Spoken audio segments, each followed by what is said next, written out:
Okay. The following program is rated MAL. It contains strong language and is intended only for mature audiences.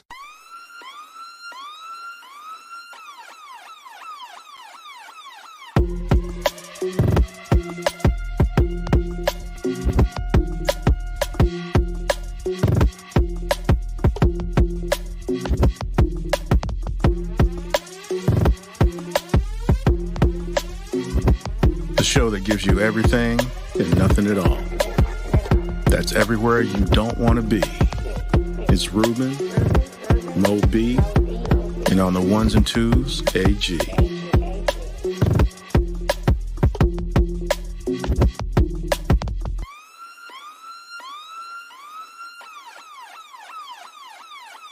The 5-minute warning. Welcome to a brand new episode of the 5-minute warning. Look, I apologize, man. I'm pissed off right now. How long it would take? Pissed off. I'm so pissed off right now. Oh my god. Okay, but before you get started, what's up, Moby? How you doing, man? Oh my Good, God. man. I don't know what he pissed off about, but He's Jesus pissed off Christ, about man. Bieniemy getting let go and Kingsbury being in. bro, I told you that was gonna happen, man. I don't even understand what you Look, man, you was look. complaining about, man. Nah, man. I would have rather them pick some dude out of college who barely has looked at a football ever than Cliff Kingsbury. What's wrong Man, with Kingsbury? What's right with Kingsbury? He's white. Didn't I say that, AD? Didn't I say that, I AD? still think in this particular situation you're barking up the wrong tree. But then I said that before I remembered that was Bieniemy's job, which I'm still lost on how he gets fired. Look, man, how did And nobody knows. Did anybody say anything about this? Last I heard, Bieniemy was still a Washington Commander. I And know. I guess 25 minutes ago, that shit ended. So Oh, wow. I mean, that's incredible. Hey, I mean, so Kingsbury's now I supposed to can't be say the- what I just said because I was like, the NFL is a recyclable item. It's like if you get to the NFL, chances are you can stay in the NFL if you want to be there. If you're Bro. white. If you're white. That's an You important know that's what? an I important can't caveat. defend That's it. an I important can't. caveat if you're white. you could have fired him before Black History Month, man. Like That's the all I'm fact that saying. Raheem Morris got a head coaching job again, bro. impressive. That's our win right there. That's our win. So Yeah, well. so the Commanders have effectively, which I wasn't Well, see, against. as of now, as of 6 hours ago, the headlines are like, are they going to fire Bieniemy? So that leads me to There's no believe that they choice haven't. now. If Hey, you're gonna, Ruben, you're welcome. Because No. the Raiders No, were supposed no, were motherfucker. supposed to be trying to get Kingsbury, motherfucker, and you're apparently he welcome. declined it. So, No, hey, look, I would be you're- happy as shit if Bieniemy turned out to be the Raiders' offensive coordinator. I would Yeah, be he's like, on the good. short list. "So win." Because So everybody win. black now. Everybody black now. The president's black. The head Bro. coach is black. You know, I'm just saying. Because for real, I didn't think that the Redskins had a head coaching issue because I thought that Bieniemy would be, he would I be knew the that head shit coach. was I thought he would get promoted. Look, but I was fine. I'm sorry, fine with Commanders. I'm sorry. That's fine. I'm fine with Dan Quinn. Like, because I'm like, Dan Quinn's gonna put together our piece of shit defense, and he ain't had no time but to do nothing but put together our piece of shit defense. You have a competent, well standing offensive coordinator right there. Why are we getting rid of that? Like Cliff Kingsbury has won some shit. Like he ain't won shit in college. He ain't won shit in NFL. Bro, but you forgot him and Sean McVay are cool, man. At least Sean McVay won some shit. I'm just saying, like, if you cool with Sean McVay or somebody from the Shanahan family and you're white, I mean, you're gonna be coaching somewhere. He's Bro, not wrong. man. Because actually, I mean- maybe that's why Raheem Morris got the Atlanta job. No, I don't know. Raheem Morris got the Atlanta job because he was an interim coach there a couple years ago before they hired Arthur Smith. He Yep. also was a coach Hey. with the Rams. I'm just letting you know. Well, yeah, but I mean, to go along to piggyback what Moby Yeah. said, that could be Yeah, part of it. he got that. He got that McVay cosign. yeah, but the biggest thing though is, Arthur Blank was comfortable with him.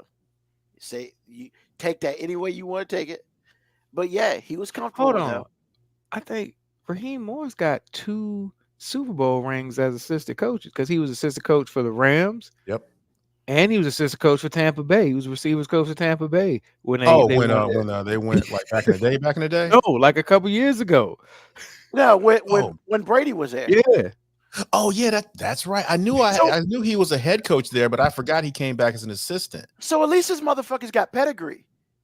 Like, I'm sorry, man. I'm sick of sorry ass non-winning white coaches keep getting jobs, man. I'm over this shit. Like, Man, we I done wish, went AJ, I wish you could pick the archives up like to last year man.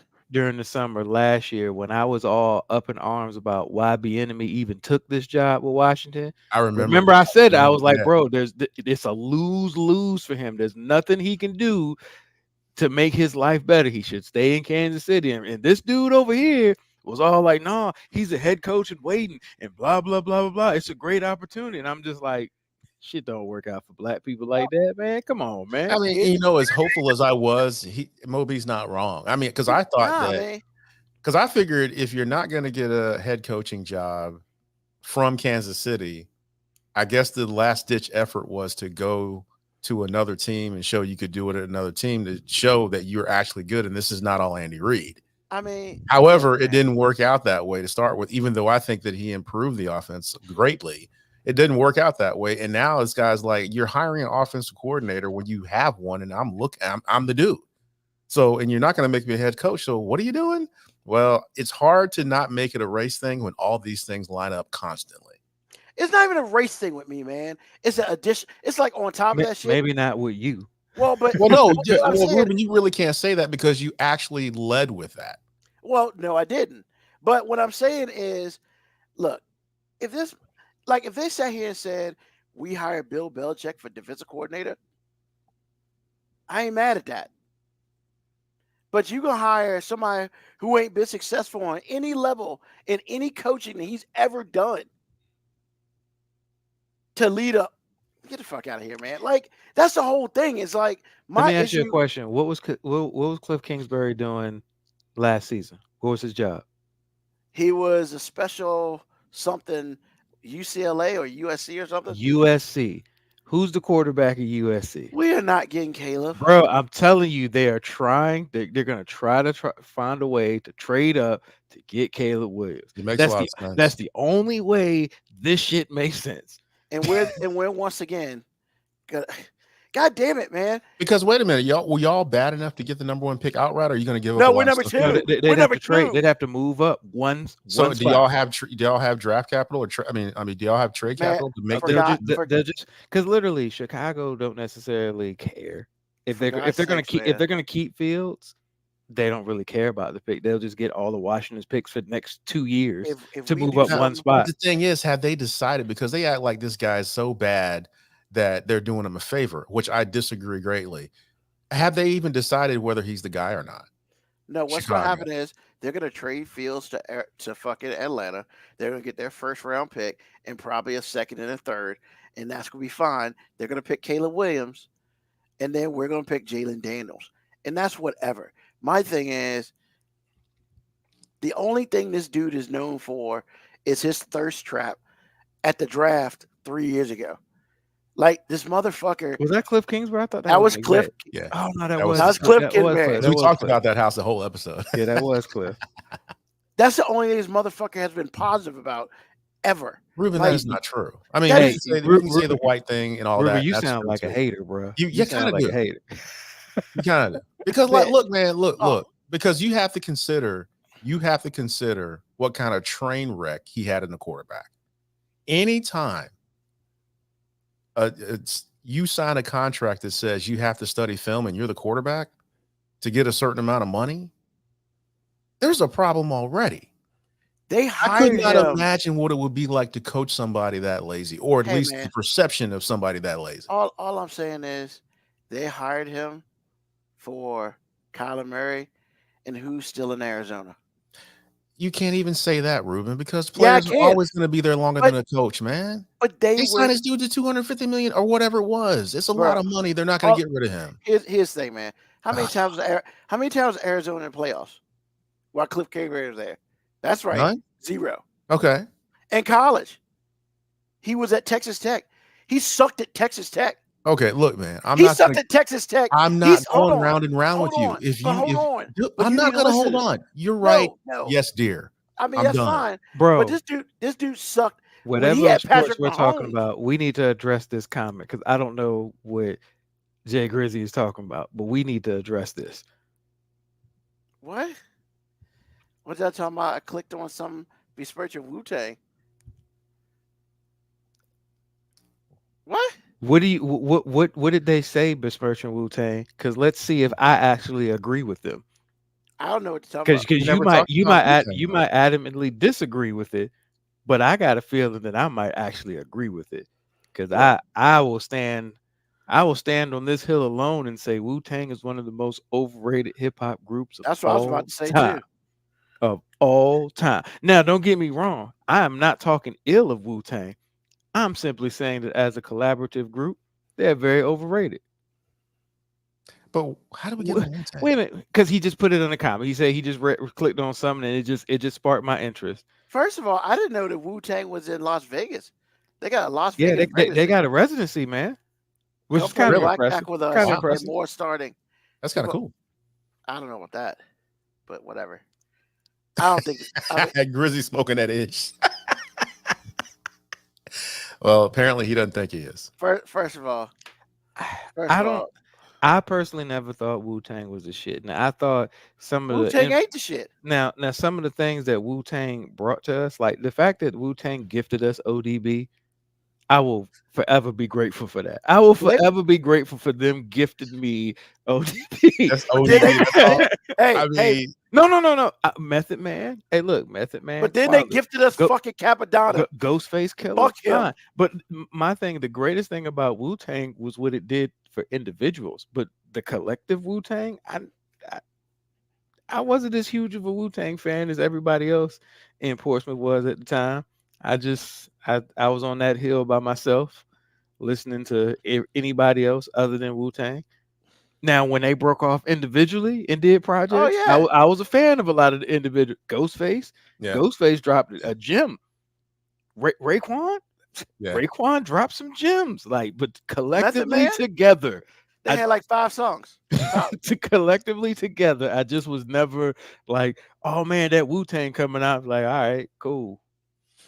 Wu-Tang won't the shit because they ain't the shit. They shit. And that's what it is. Man, I won't go on that far. I won't go on that far. Overrated. Overrated and no. Yeah, overrated and trash, two different things. I'm not saying they're trash. All I'm saying is they lost me when this motherfucker called Capadonna got up in there. Oh, look. And I was like, what the fuck is this motherfucker? I actually agree. Capadonna is an unforgivable offense. That's is true. Like the third time y'all said this dude's name. I gotta hear it now. Capadonna he's an unforgivable. He's an unforgivable thing. But I'm willing to ignore that and at least say, hey, no. Wu-Tang did some good shit. They had a couple good tracks. They had a couple things that I actually really liked. I just was never like a diehard Wu-Tang. I want a Wu-Tang forever guy. And when I heard somebody argue me one time that Wu-Tang was more influential than Outkast, I basically just said, me and you can never agree eye to eye on anything if you're going to try to convince me that Wu-Tang was more impactful than Outkast. We are just going to have to agree to disagree forever. That shit. Forever. We're going to have to agree. That's a long time. So what I'm saying is there's no way you're going to actually convince me that happened, that Wu-Tang was more influential than Outkast. You're just not going to convince me. Free Killer Mike. Malone was like dragging my okay. Bad. So Killer Mike swept the hip hop awards at Grammy, even though it's on now. But he got arrested and escorted out, and they haven't reported. They haven't reported why. From the Grammys? Yeah, he was escorted out of the Grammys in handcuffs, arrested for something. Did they really? Yeah, he's black. And I don't think it happened. It wasn't anything that happened at the Grammys.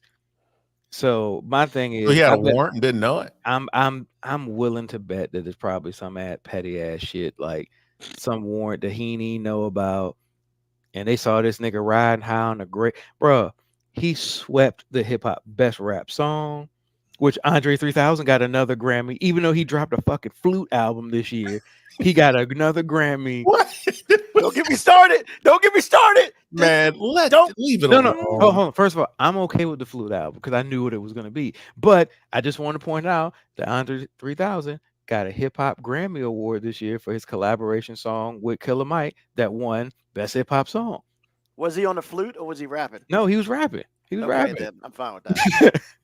If this nigga in the background playing the flute, I'm not fine with that. even in a year where niggas was clowning him by dropping the flute album, this nigga said, F y'all, I still want a fucking hip hop Grammy. I dropped one verse this year. One verse, entire year, won a Grammy. And then I played my flute for the rest of the goddamn year. I'll need to stop with oh man. Marcus J said he loves it, and I'm just kind of like, Hey, Ruben, that's cool for you. I'm not into flutes like that. I like words. I'm not, but it's to me, it's like if I go to get a massage and you drop that new Andre 3000 flute music on the background, I ain't bro, gonna know because I'm getting no goddamn massage. I would know because it is dope. I'm like, it'd be dope, but like, is it playing on my Spotify right now? No, it's not. I'm not even gonna try to pretend that, oh man, that flute album slapped. Like, nah, man, that's not what it was there for. Well, BMA loves it. She said, I actually loved this album. Once again, if you know what you're there for, but if you were just buying that Andre 3000 because you was like, yes, I've been waiting forever for this Andre 3000 solo album, and you get 2 tracks into that motherfucker and you realize, oh shit, this nigga ain't saying shit. The dude that told me at an award show the South got something to say decided to take an entire fucking album off when it came to lyrics. He said, you know what? Fuck y'all. South ain't got shit more to say now. We just gonna play the flutes. I got too much money. We playing. Maybe that's what he had to say. But that's what he said. He said artistically, that's how he moved. And I'm like, look, I knew what I was going into, which is why I could appreciate the album. But I totally understand that dude that didn't read all the reviews and they just saw, oh shit, Andre 3 Stacks just dropped a new album, and he goes to listen to it, and he's listening to the flutes at the beginning. He's like, yo, this a dope ass build in. Oh shit, boy, when the bass line drop on this motherfucker, I bet it slap. And then he gets 3 tracks in, and he's like, holy shit, ain't no bass line, ain't no lyrics. Nigga, am I listening to some melodic ass go to sleep music? Wait a minute, go to sleep. Go to sleep music. All right, Moby. Here's the big question. Is it better or worse than Kanye West's gospel album? That's not even a question, of course, because at least the Andre 3000 album makes me feel something. Wow. The most impressive thing about that Kanye gospel album was the fact that you can listen to it and feel nothing. And I don't even understand how that's possible to make a gospel album and people listen to it and feel nothing. Because he made a song about Chick-fil-A not being open on Sundays, man. No, that's not what the song was about. That just happened to be the badass hook in it. This is 18 minutes in and we're doing what we do. Episode 1, baby. Episode 1. Man. I mean, look, man. You're right. I'm not listening to this flute album. I can't bring myself to do it.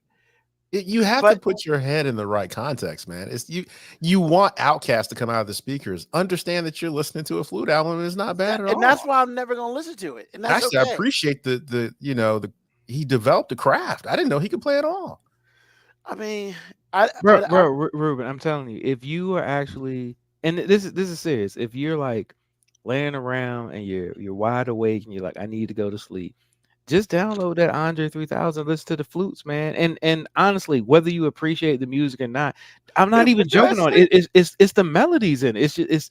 It's got beautiful melodies. Yo, bro, the album is dope. I'm not a flute connoisseur. Like I can't compare it to other flute albums. You know what I'm saying? I can't say it's the best flute album of its kind. I don't know. It's the only one I've ever listened to. But I mean, it made me feel peaceful and chill.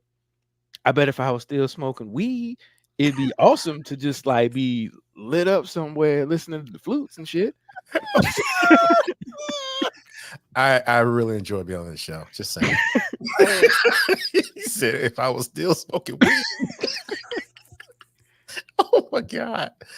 Oh Wow. The man. fact that you're telling me that this album with no words is better than that Kanye West gospel album. Well, that's not Right. the first time he's told you that. And if Once you again, involve God in something and you don't immediately hate the idea or love the idea, or at least think about some things that you're doing in your life, that says a lot. Here's the Moby thing, said Ruben. he felt nothing. You've never heard me say a bad word about that Kanye album because I didn't feel anything. I didn't feel disdainment towards it. I didn't like it. It just was like 28 minutes that exist on a track.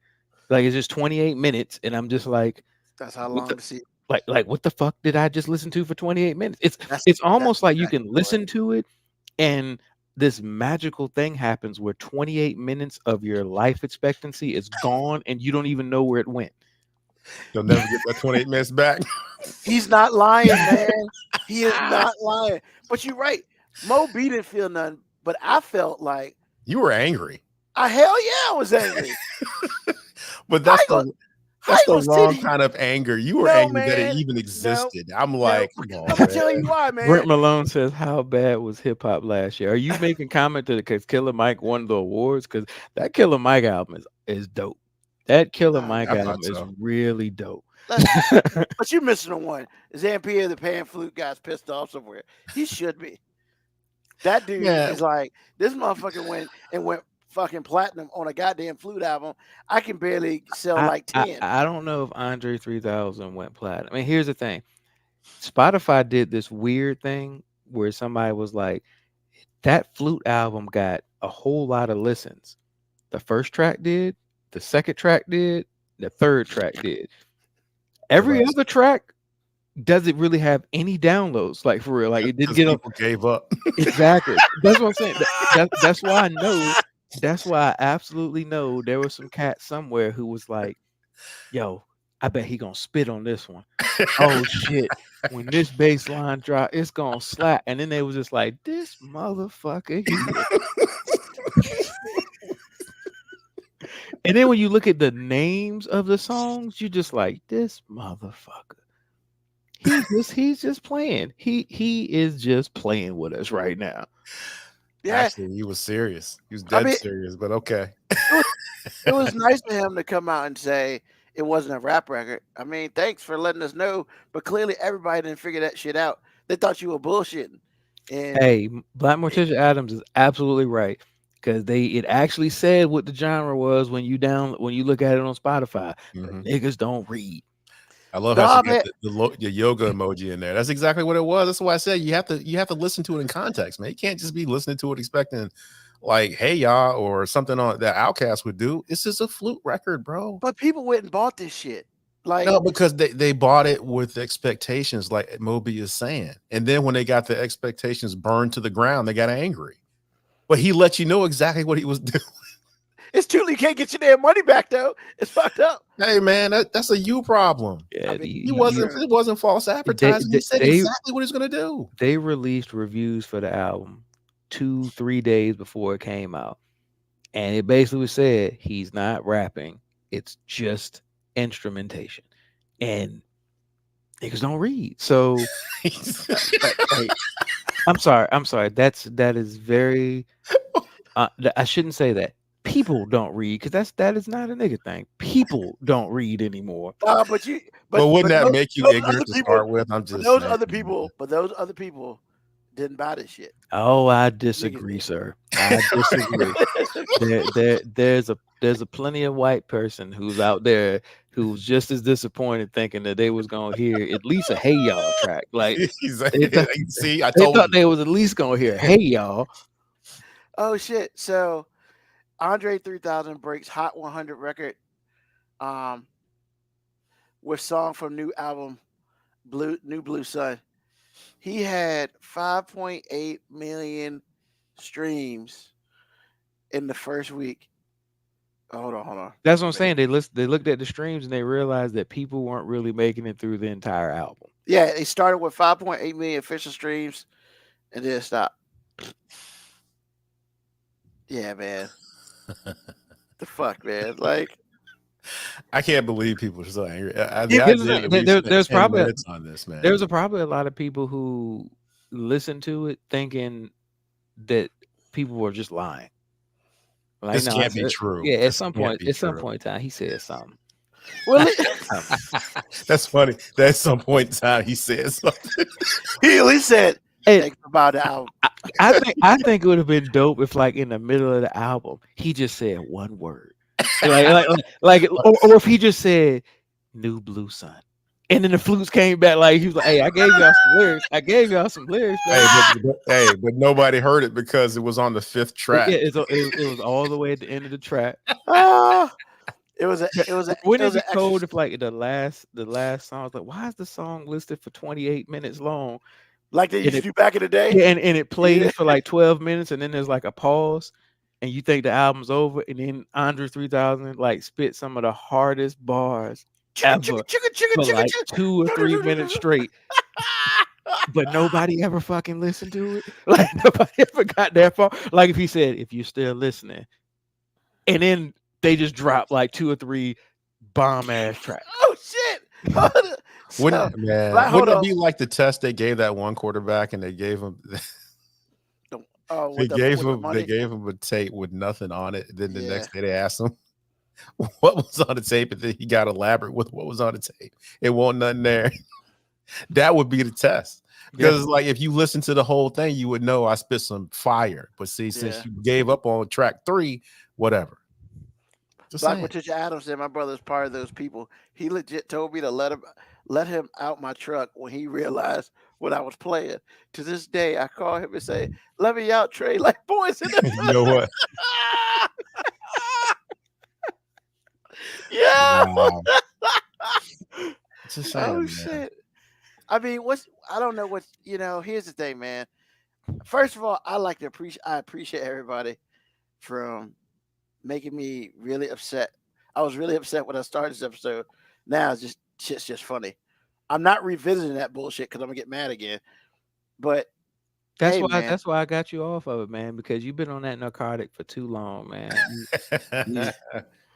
Bruh, like, if nobody should be so into their fandom and their hate all at the same time, man. You shouldn't be allowed to do both. God, man. As a Raiders fan, I don't allow myself to hate them because I can't do both. I can't proactively root for a loser and hate it. You gotta pick one. You gotta pick one. Yo, man, it literally took what's the name? COVID for me to realize that I'm a diehard Lakers fan. Cause in my heart, before he became a Laker, I fucking hate LeBron James, man. For real. And but I mean, my question to you is, why did you hate him? I mean, he doesn't know, AG, and don't try to get him to explain it because he makes up different bullshit every single time I've asked him that question. So at this point in time, I just realized he decided he hated LeBron. It's probably similar to like the Morris Chestnut hate. Like, I'm tired of this motherfucker being so great at shit and winning. So the nigga don't lose. That's why, AG. I mean, the nigga don't lose. He play the game. He go home. He take care of his kids. He don't cheat on his wife. He making his money. He starting schools. How do you hate a dude like that? AG, I've been at the barbershop fighting that battle before when people be like, "Man, this nigga ain't Jordan." I'd be like, "Good, nigga." Yeah, good. Yo. And I'm like, look, I'm not gonna argue with you about was Michael Jordan a better basketball player, because I'm gonna say Michael Jordan was obsessed with basketball, and you know what? He probably was willing to do anything to win, and that's cool. That's great for him. But y'all niggas out here worshiping a motherfucker that don't care nothing about y'all. And LeBron, who proactively, now whether he's misfired or done some things that he probably wishes he could have done differently, the motherfucker has always tried to be good. Like, he's tried to be a role model. He's tried to do positive things. And this nigga Jordan is like, Republicans buy shoes too. As a quote, I'm gonna give just as much money to the police foundation as the motherfuckers who, all the black organizations that I never give money to. I'm gonna keep charging $200, $300 for the same fucking shoes, just released in different colorways. This is what I do. This is how much I care about you. I care about y'all niggas so much that I don't listen to any hip hop music. I despise it. I've said it multiple times. I hate the culture. I wear mom jeans and I ruined the Charlotte organization that was already terrible before I got there. The only thing this nigga has ever done well in his life is basketball. So congratulations. You niggas can have Jordan. And he Give me actually, LeBron James because I at least think he's a decent human being. and he actually fucked around and made money off selling his part of the Charlotte franchise. Yes, he That's what got it's supposed to rewarded for being terrible. Yeah. Well, I thought he should have known better when he got fired from the then Bullets job. Oh, I mean, that was the first time over. anybody let him have it. And I was like, well, Well, but wasn't very I good. mean, all I know is what was the name of that 10-part episode on ESPN The during Last COVID? Dance. The Last Dance. All that did was make me realize that my hate for Jordan was correct. I mean, for me, when I watched it, I watched a lot of people who were fans of Jordan watch that in reverence and be like, "Yeah, that's why we root for him." And I'm just like, I don't agree, but cool. Like, I agree that documentary like literally confirmed most of the things that I thought about Jordan. Which, you know, I'm not a Jordan hater. Like, I will 100% say when that dude played basketball, there was no question on earth who was the best basketball player in the world, bar none, hands down. At that time, yes, However, he's a fucking piece of shit human being. he is. And when he made the statement, maybe people don't agree with me, but that means you just don't know anything about winning. No, sir. There are a lot of people who have won and didn't have to be assholes to do it. A lot of people who've done it. A lot of people. Now I get it. That's probably what he tells himself to like justify like why he doesn't really have any meaningful relationship in his life with any person, including members of his own family. But I mean, you ain't got a lie to me, nigga. Like you lonely and successful. Cool. Cool. Well, he's not lonely, unfortunately. He's still married. That don't mean he ain't I lonely. mean, hey, I'm just saying. You know how Just much saying. money that dude got? You know how much money that dude got? Hey, bro, like there's a lot of people that would be married to him. And see, in the fact that, because everybody also forgets that he was executive producer of that whole thing, Yeah, which so means all that he thought all terrible of that shit- made him look good. He thought it made him Exactly. look good. like, and I'm never gonna sit here and say, you know, the owners of the Bulls were fucking like angels and shit.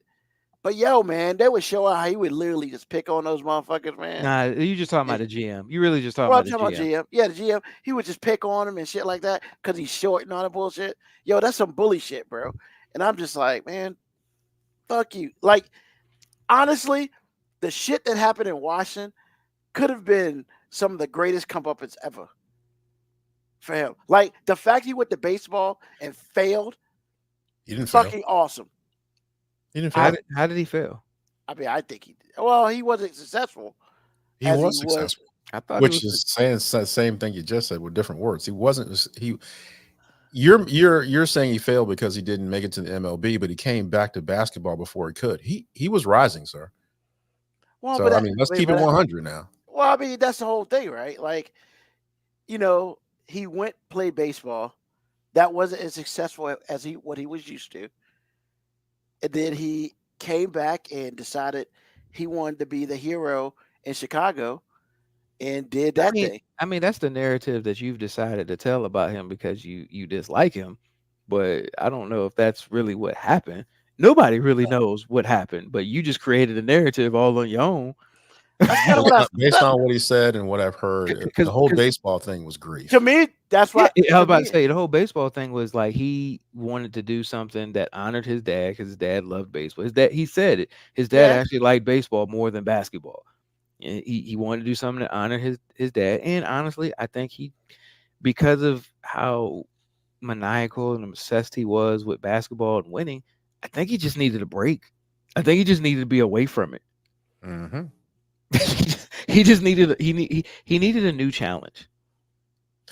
Well, Ruben, you can hate anything. I have come to realize that in this moment. But I mean, the Commanders thing, I get it, but it is what it is. They I don't don't pay even your wanna talk mortgage, about it sir. anymore. They Don't even don't talk about pay your mortgage. yeah, fuck them. I'm just gonna. Hey, look, man. I'm a fan, and I'm gonna be mad for a while, and I just got to be mad for a Okay. while. All right. You know, I mean, All I right. haven't. Al Bundy did apparently score 4 touchdowns in a single game, according to Black Morticia Adams, and that I used to love when Al Bundy said that shit. Score 4 That's funny. touchdowns. Yeah. So, conspiracy theory with the baseball because he got caught betting on basketball. Yeah. Any thoughts on that? I mean, I mean, there was a lot of conspiracy theories about things. And my thing is, I tend not to spend time worrying about conspiracy theories that don't affect anything. Like, so what? He did. If he did, okay. If he didn't, okay. Like he left, he came back, he won some more. You know, dudes all over the planet still suck his dick. I'm they buy sorry, them expensive ass shoes. metaphorically. No, they probably do in real life too. Come on, man. I mean, look, I still buy them J's too. Like, I ain't gonna act like I don't buy Jordan. Let me something be I buy fly. But, Jordan. I mean, but I don't That's do because I it. can't afford it. Yeah, I don't do it because I necessarily worship the human being that he is. I think the shoes are kind of fly, and I won't even get in that argument about is Jordan the greatest basketball player of all time? Because if you feel like he is, he is. Like that's really an opinion based business.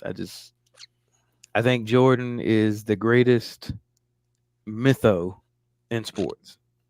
And what I mean by that is you can't argue against it. Like when people have decided that Jordan's best, they'll bring all the stats to show he's the best. 6 championships. He never lost in the finals, and they'll totally omit the first 7 years where he never made it past the first round. Like that shit don't even exist to people. Yeah, he broke his leg one season, didn't play the whole season. You know, like he couldn't get past the Pistons for how many years? I mean, shit. Like, you know, but I'm with you on that. I mean, it's the mythos thing. Like, you know, there's still a whole bunch of people. Babe Ruth's the greatest baseball player of all time. Like, we only played white guys. I mean, I'm sorry. He didn't play the best baseball players in the world. He played the best white guys that played baseball in the world. I mean, look, because I'll tell people the best baseball player I ever saw was Barry Bonds, and by far, and I don't give a fuck how much steroids you think he took. Barry Bonds, the best player I ever saw play baseball before you thought he was taking steroids. I mean, just take the years before, take the year before he went to San Francisco. All the Pirates years, and Yeah. he's still That's a Hall of Fame. He's a Hall of Fame baseball player. I mean, put him in the Hall of Fame. Put a fucking Pirates hat on and call it shit a day. Like, but you know, that's a topic for another day because we know who runs the baseball shit, and I don't feel like talking about them It's today. the bitter ass writers.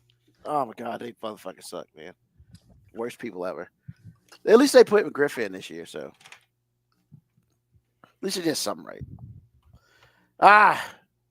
So you know, 37 minutes later, we actually have to talk about the show a little bit. I mean, we had to talk you off the ledge, man, because you know. I appreciate that. Thank you, because I think man, you wanted to jump, really, bro. I lie to you not.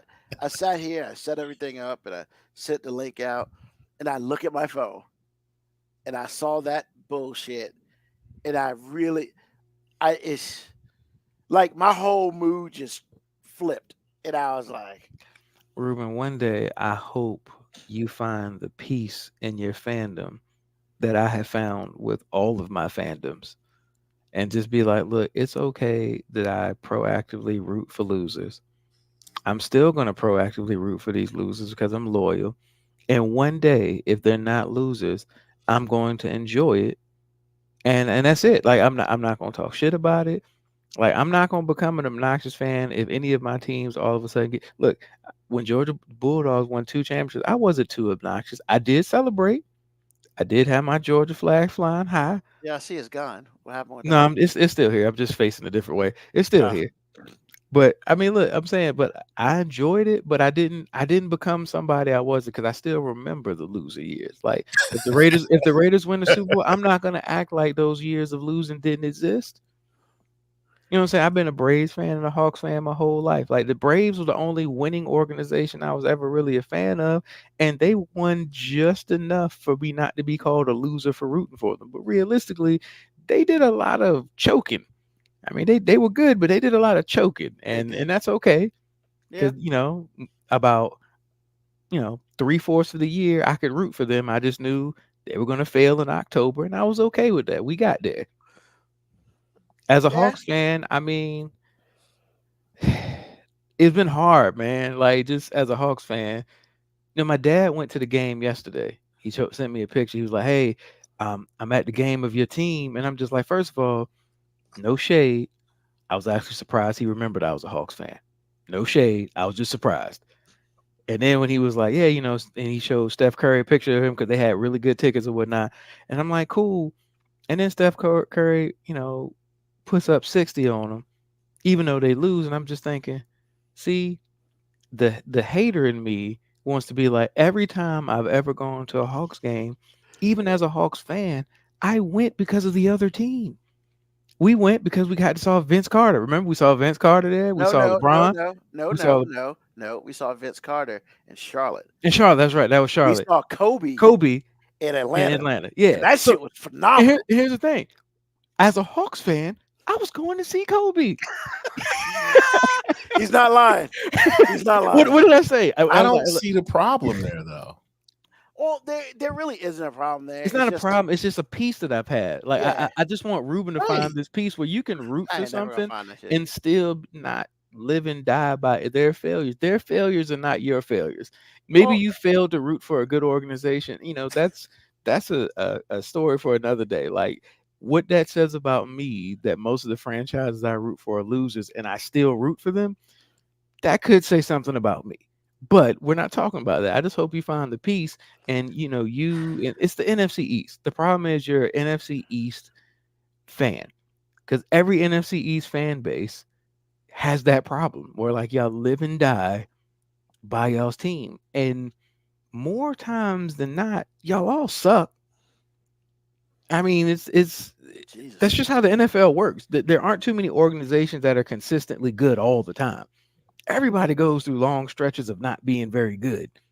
The problem is y'all just don't know about it. Like nobody gave y'all the memo that y'all been losers for a long time. Oh, I know about it. That doesn't mean I don't necessarily ignore it. You just refuse to accept it. And every time a decision whatever. like this happens, it just gets harder for you because you can't accept, because you want to feel like competent people are running your organization, But they're but not. they're not. Like when And, Al Davis was still alive, I knew. What did I tell you when he was alive? They ain't never gonna be good until he dies. And I didn't wish for his death. I just would say Raiders ain't never gonna be good until Al Davis dies. I didn't realize he was leaving. I was about to call his son Chucky, but I didn't realize he was leaving. I didn't realize he was leaving the organization entirely to be controlled by him, because I'm just like, man, we might not be good until he dies. Then who's gonna own it then? I Ain't don't got no care. kids, do we? I don't care. Hey, hopefully some board member takes over and it can be ran like a successful organization. Like, I just, man, this is the thing, right? I'm a Lakers fan. Like, there's a time in my life where Magic Johnson was like my favorite player, and Hall of Famer, all that. He gets the credit for that. Lakers fan, like, yeah. But then, man, after he stopped playing basketball, he's done some things right, but usually when he opens his mouth, it's wrong, completely. Like when he decided he wanted to do play-by-play, worst shit ever. That shit was not listenable. Ruben, you're the problem. I probably am. No, here's the thing, because Magic Johnson knew you were a fan. And what he's done is ever since he stopped playing basketball, he said, you know what? Fuck that guy. I'm going to do things intentionally to ruin his life. He's like, you know what? I'm gonna do play-by-play for his favorite team just so he can hate it. I'm going to try to be the coach of his team for a couple of days just so he can hate it. I'm going to get into baseball ownership for the Dodgers and have them win a World Series while the Yankees don't. Just to hate Ruben. And he realized that hate won't get into you. He was like, it's too far from home. This nigga don't feel it yet. You know what? I'm gonna become part owner of this nigga's favorite franchise. Here's the crazy part about all that. It's so hard not to take this shit because there's a little truth that I feel like he is attacking me. And I ain't done shit to this man, but sit here and be like, you're the greatest point guard ever. You're my favorite team. You're the reason why I love the Lakers. But ever since he stopped playing, I feel like he has done nothing but make my life hell. And I know he ain't really doing it, but Bro, it I don't know, fucking man. feels like it, man. I think Magic attacking you. I think he picking on you. I mean, he did come Ah. all the way to the East Coast to do Came it. all the Bruh. way over to take your franchise over. Yo, however, And then he funniest was like, hey, I heard he probably heard you talking to me on the phone. It was like, hey man, I think Eric Bieniemy is doing a good job. And he was like, you know what? Gotta drop a dime on this nigga. Gotta get rid of this dude. Like Ruben likes him. We gotta get rid of him. I will say this. Though. I will say this. The funniest thing I did read before we went on air was Detroit OC Ben Johnson. It was like, why do you say? And he said he pretty much he did not like. I guess when he interviewed with the Commanders, he didn't like the vibe. He was pretty much like, it seems like a basketball ownership who thinks they understand football. And I was just kind of like, I read that. I was like, yeah, it sounds like these fucking dumbass decisions they're making. He might not be too wrong on that. Ruben, I got even more evidence that this dude has been trying to torment you, man. This guy. No, think about it. Who brought LeBron to LA? I've dealt with Magic. that, though. Magic. that. What I'm saying is he knew at the time you hated him. And he was like, you know what I'm going to do? I'm going to bring that nigga you hate the most to your favorite franchise. Didn't make you like him. Bro, the first couple years of LeBron, man, it was, you can ask Moby, man, it was touch and go. I was like, this motherfucker, like, you need to win some shit. But nah, He man. did. He won a championship for Yeah. you know. Well, of course, everybody's like, oh, that bubble championship to me. Now I was like, Man, shit, First that of all, ring It meant counts. something to Yeah, everybody. shit, They that just ring mad they count. didn't win it. Yeah, that ring counts. yeah, that's called straight up hate. You Like, can't come take it on. away from him. I mean, hell, that's in the grand scheme of things, that's probably the easiest championship anybody's ever going to win. They didn't have to do any traveling. Literally, all they did was play ball, eat, sleep. I guess maybe worked out a little bit, maybe some practice, but they stayed in the same fucking And you place. got to think about it. They were in a bubble, which is Yeah. apparently the only way Anthony Davis can stay healthy for long. Clearly. Keep him in a bubble. Oh my God. The fact that they won Thursday without those two guys, I was so happy about that. All right, we So talked happy. about sports for 48 minutes, but we're really not talking about sports. We're really talking, we had to get to the root of This what motherfucker. has been generating Ruben's hate. And honestly, we figured it out. Magic Johnson hates Ruben. And that's really all his sport hate revolves around Magic Johnson disliking Ruben. I don't know what the fuck Ruben did to Magic Johnson. You know, I believe Magic Johnson and Morris Chestnut are friends. And You he know don't like what? the fact They that you hating on him like that. They probably are. They probably are. And they probably be kicking it with Blair Underwood too. Just like, hey, bro, like he was hanging out in Petersburg with Blair Underwood at. First of all, Ooh, this is too much fun for me. yeah, funny, man. He does have that whack Virginia commercial though. And I'm just like, bro, get off my TV screen. He's got two because he has one that's just about Virginia. He has one about what college is it? Bland College, Community College.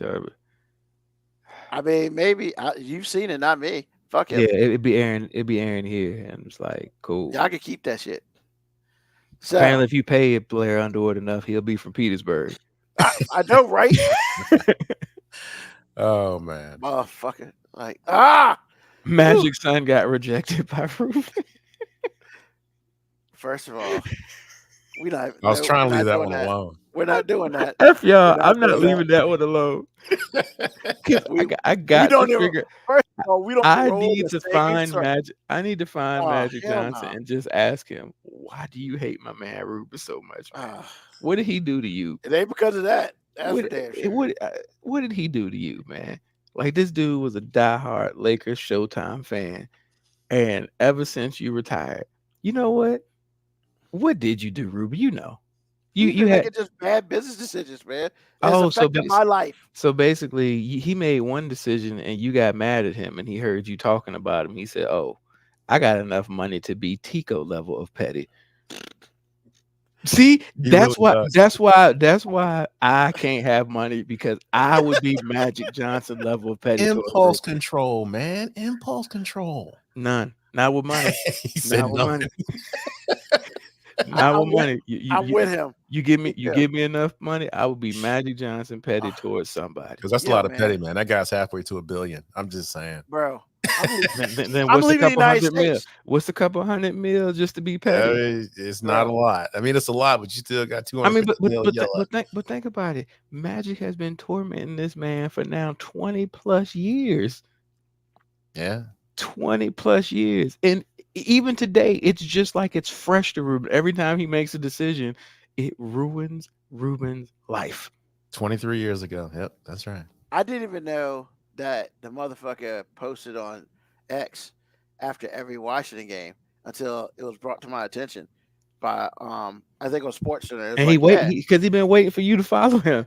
fuck him. I ain't following his ass. Just so he can start notifying you daily of how he's ruining your life. Yeah, he is ruining my team. That's for damn sure. But ain't shit I can do about that. Cause I ain't paid. Lord knows, man.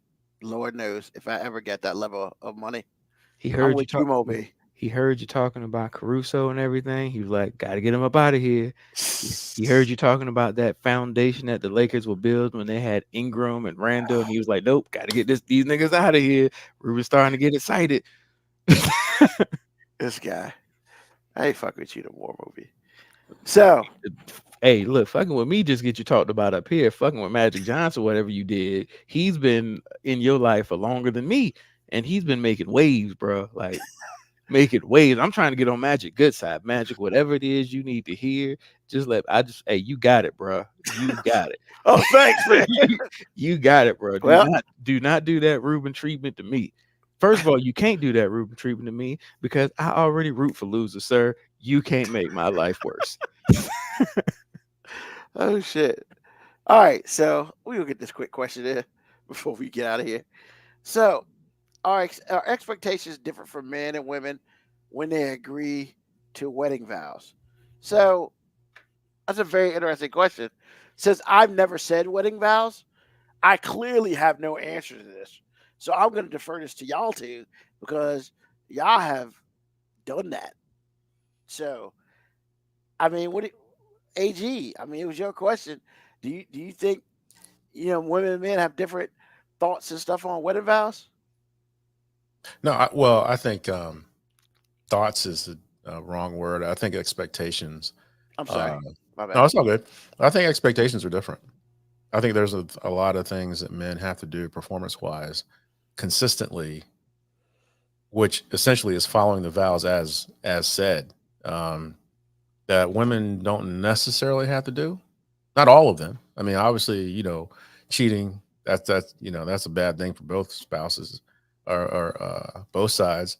But there are just some things that men just have to do that women just don't necessarily have to do. So I guess I kind of buried the lead a little bit because you really can't tell the woman what to start with. So you got to hope, or at least make good decisions based on the dating process. But in my opinion, no, there are some things that you just know are going to happen. One gender has to get it right, and one gender you can do what you want to do. So, I mean, is there a particular vow or two that you feel like women are more often than not are going to fail at? I mean, Or choose apparently not to do? Brent Malone put one up there in the comments already. Yeah, Okay. they had to change that, and that goes back to what I said. You're not going to tell a woman what to do.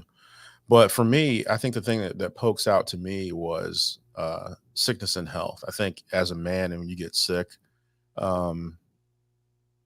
the amount of care that you get is also going to be coincidence with the amount of respect you get, which we all know, or at least not going to say that. In my world, I know that respect really depends on the woman. It's not a universal thing. It's not anything that she's publicly going to be held accountable for. So if your wife is sick and you take care of her, that's going to get you, that's what you're supposed to do. That's kind of the vibe. You need to do that. when a woman has to take care of a man, it's more, it can be a nuisance. It can be viewed as a nuisance. The things that the other women, and I've heard this before, the things that other women will say is like, girl, you can get somebody else.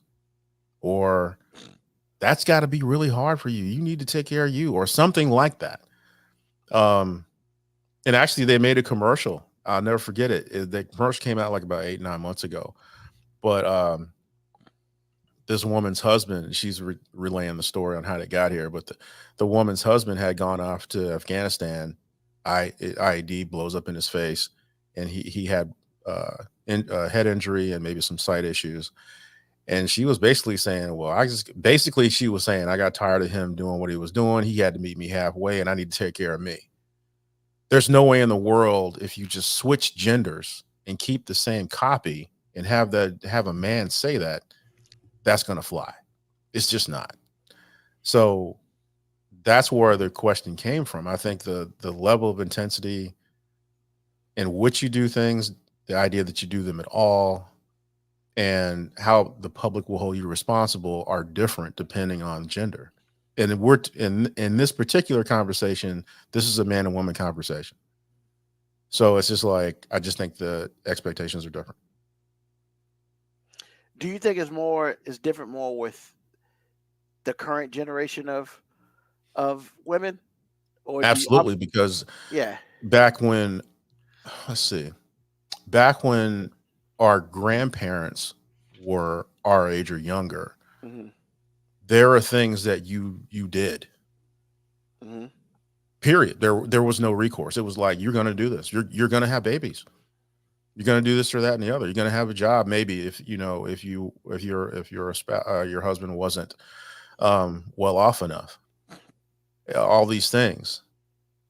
All of those things that you were held accountable to do, you don't. Everything, like I told you on the show 3 weeks ago, there's nothing about a woman's life with respect to marriage that is non-negotiable, that she comes into the relationship having to do. Not one thing.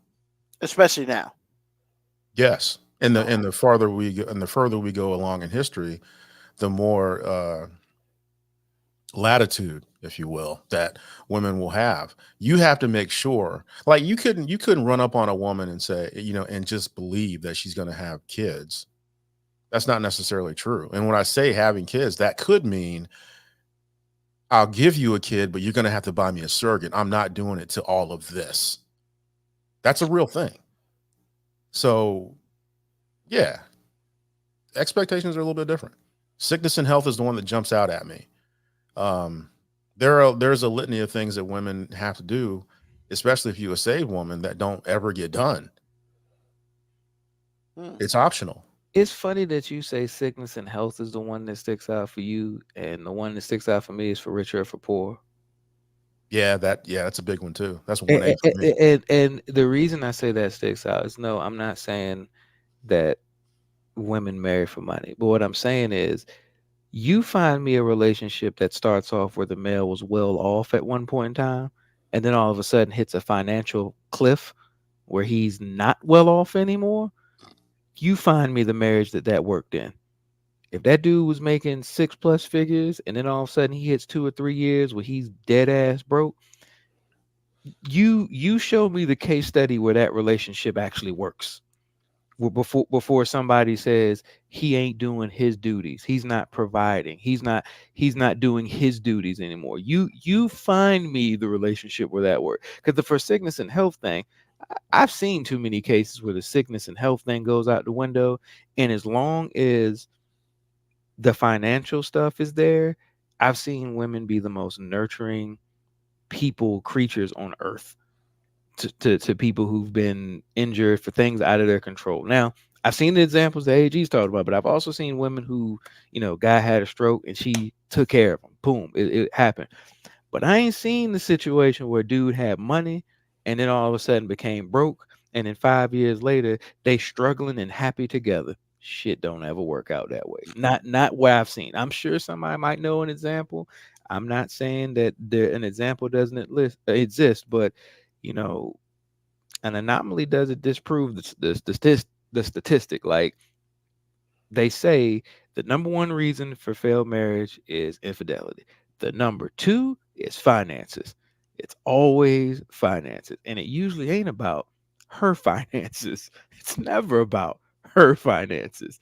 It's always about his finances or lack thereof or mismanagement of, which mismanagement of is sometimes a nice way to say he just ain't got no money no more. Because I mean, sometimes you mismanage it, sometimes you just ain't got it. Like shit happens. But yeah, when you say for sickness and health, I'm like for richer or for poor is the one that I'm just like, there's a different set of expectations on that one. Because I think when people get married and the spouse of somebody gets sick or something, I think you're right. I have seen many of the examples where women are like, hey, you got to take care of yourself. You got to make sure you're taking care of you. You sometimes have to put you first. But for the most part, I think it's common practice that most people will be like, it's kind of messed up if your spouse gets sick and you just jump ship. I think both ways that gets looked at as a complete negative.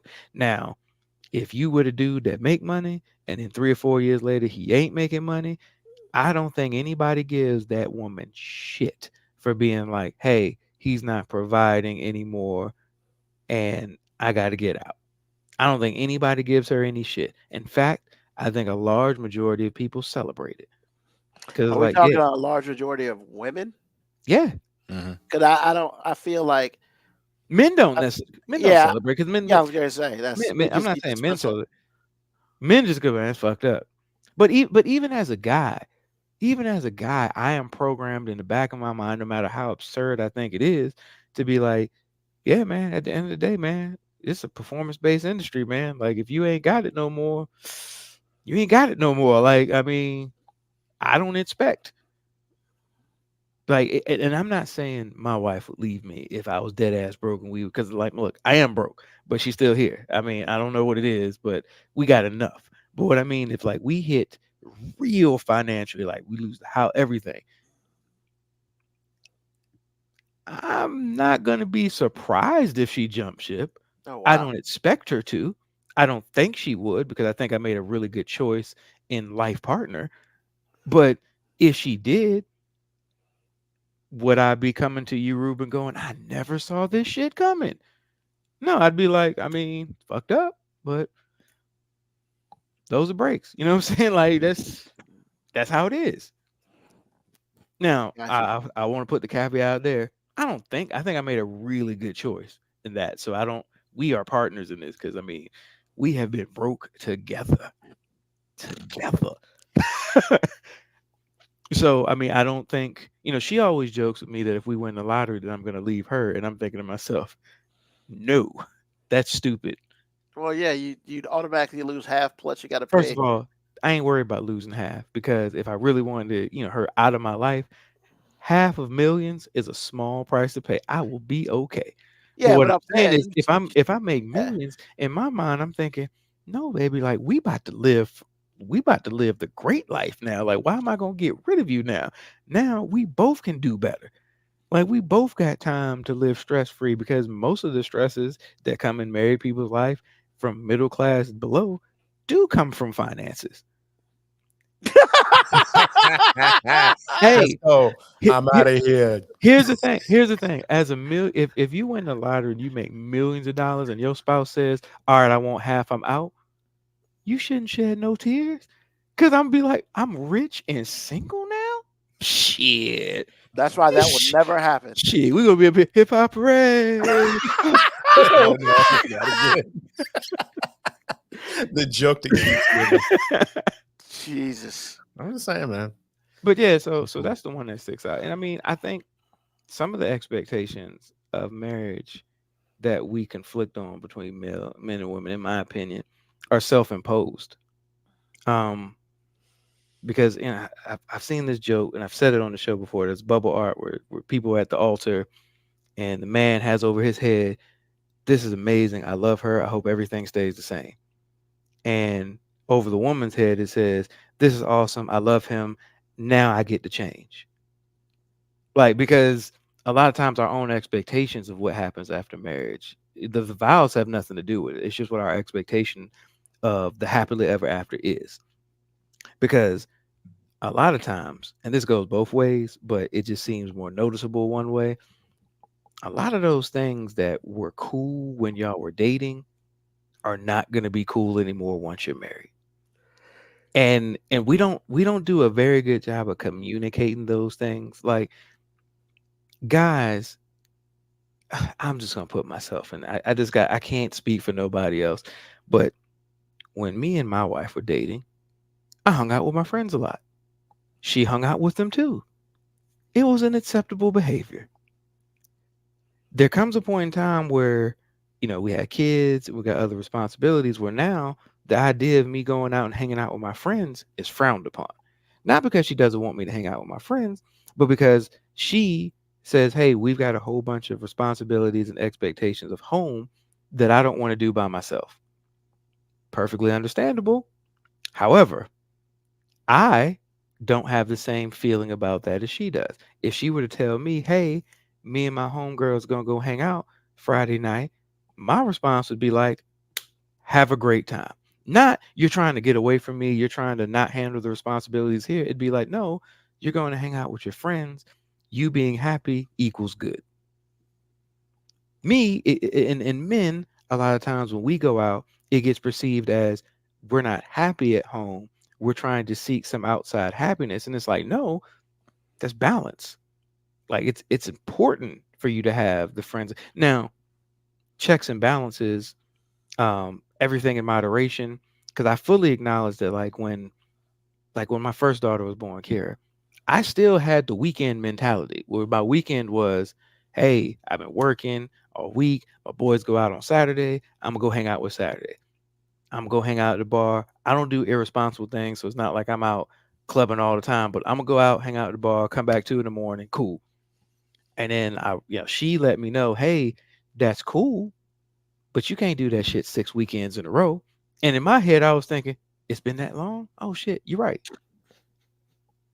So, balance, moderation. So I'm not saying that she hates when I go out, but she's saying, hey, there's balance. But that's something I don't think couples talk about in the beginning. Like when you're still in that honeymoon stage, you decide to get married. I don't think we have enough of those conversations. Like, what are your expectations for outside life? Because women, a lot of times in marriage, say, I lost myself in the marriage. I lost myself in the marriage. No, what it means is you stopped seeking the things that made you you because you felt like all of that was within the person you were with.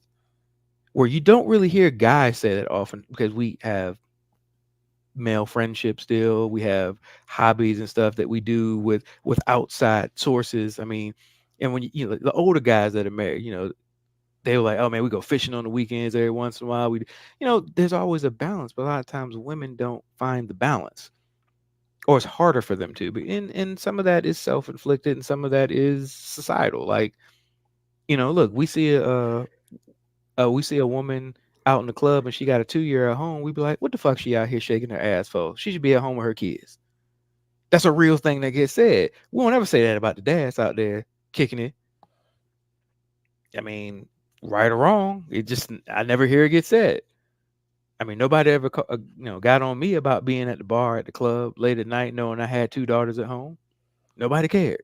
I mean, I guess that's mostly because the people you're talking to probably don't care. I guess, and I would say that's probably different for men and women. If you're a woman who got 2 kids at home or whatever, and you're out in the club and a guy's trying to holler at you, yeah, I got 2 kids. Some guys, I think the first thought is like, what the fuck you doing here? But then with girls, I don't think that comes up at all.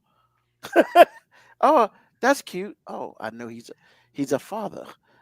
That means he handles his Hell, business. that's made me sexier out, Ruben. You've been out Exactly. with me, and a girl be talking. I'd be like, oh yeah, I got 2 daughters at home. All of a sudden, they're fucking intrigued. They want to talk to me. Like, and I'm like, Yeah. whoa. Yes, we'll talk about my daughters. They're awesome. Yeah. I mean, they share chromosomes with me. Why wouldn't they be awesome? Come on now. I mean, sure. But yeah, I mean, yeah, you're right. It does. It's a plus on one hand for one. It's a Mhm. negative for the other. So once again, I think some of the expectations are self-inflicted. Like the sickness and health thing. Like if my wife gets sick on any level, I'm going to take care of her. Like it's a non-negotiable. I'm not even gonna let her bullshit to me like she's not sick. Like if I look, you're sick, stay your ass at home, sit down, blah blah blah. I don't give her the same leeway for me because truthfully, the leeway doesn't really exist. She just, in my opinion, a lot of times she says it to make herself feel good because like she can see me throw up and then she's like, oh, I don't want you to do anything. But 5 minutes later, it's like, but can you take the trash out before you leave tomorrow? It's like you just saw me throwing up. But once again, self-inflicted because I'm like, she'll ask me and I'll be like, I'm good, I'm all right. She know I ain't all right. But as long as I say I'm all right, her conscience is clear. That's a pass. Conscience is clear. And I don't share that because if I know she's sick and she's telling me I'm fine, I'm like, you're not. Girl, keep your And ass in and bed. that's insulting to me for you to tell me that you're fine. Like I haven't been around you for like 16 years. Like I don't know what you look like when you're not feeling good. But once again, I can't let that conscious thing pass. I think she can. Gotcha. Sickness Awesome. and health, baby. Sickness and health. Cool. Well, like I said, I've never said those vows before. So I don't even have any idea what I would even think about.